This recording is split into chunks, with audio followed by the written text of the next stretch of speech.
मित्रांनो, मला तुम्हाला हे सांगायचं आहे, की अशा या अस्थिर क्वांटम फील्ड किंवा अस्थिर अणुरेणूंपासून आपलं शरीर आणि आपलं अंतःकरण बनले.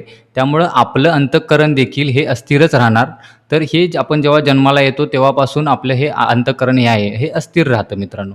तर याच्यावर उपाय काय? त्यामुळेच आपण कायम अतृप्ती अनुभव करतो किंवा आपल्यामध्ये जो इगो तयार होतो, ते ह्याच वृत्तीमुळे तयार होतो, ज्याला आपण अहमवृत्ती म्हणतो.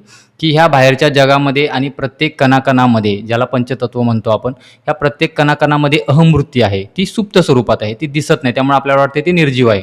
पण त्याच सुप्त वृत्तीपासून, अहमवृत्तीपासून, म्हणजे त्या कणांपासून जेव्हा आपलं शरीर बनतं तेव्हा त्यामध्ये ती अहमवृत्ती व्यक्तिगत बनते. त्याला आपण व्यक्तिगत अहंकार म्हणतो. म्हणजे बाहेरच्या ब्रह्मांडातील कणांपासून जेव्हा आपलं शरीर आपल्या आईच्या पोटात बनतं तेव्हा काय होतं, ती जी अहमवृत्ती आहे त्या कणांमधली, ती आपली व्यक्तिगत शरीररूपी व्यक्तिगत अहमवृत्ती बनते. मग त्याला आपण व्यक्तिगत अहंकार म्हणतो, अहम म्हणतो किंवा मी भाव म्हणतो.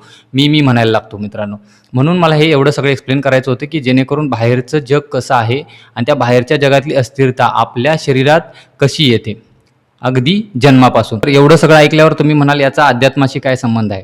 तर मित्रांनो, हे जे बाहेरचं जगत आहे, ब्रह्मांडातली कण आहेत, हे सतत एकमेकाबरोबर गतिशील असतात, त्याचबरोबर ते अस्थिर असतात. ह्या अस्थिरतेतून ते अनेक वेळा त्यांची ओळख विसरतात, नवीन काहीतरी तयार होतात.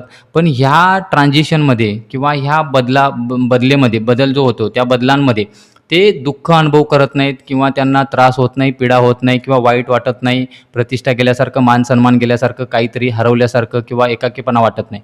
पण हे जेव्हा घटक आहेत त्याच्यापासून आपलं शरीर बनतं आणि अंतःकरण बनतं, तेव्हा हे अंतःकरणामध्ये एक एरर असा येतो की त्या एररमुळे आपल्याला कायम असं वाटत राहतं की एखाद्या आपल्या आयुष्यात अशा घटना घडल्या तर आपल्याला वाईट वाटत राहतं, दुःख वाटत राहतं, अतृप्ती वाटत राहते, कायम अशांती वाटत राहते, माझ्यामध्ये काहीतरी कमी आहे, हे अहमला सारखं वाटत राहतं.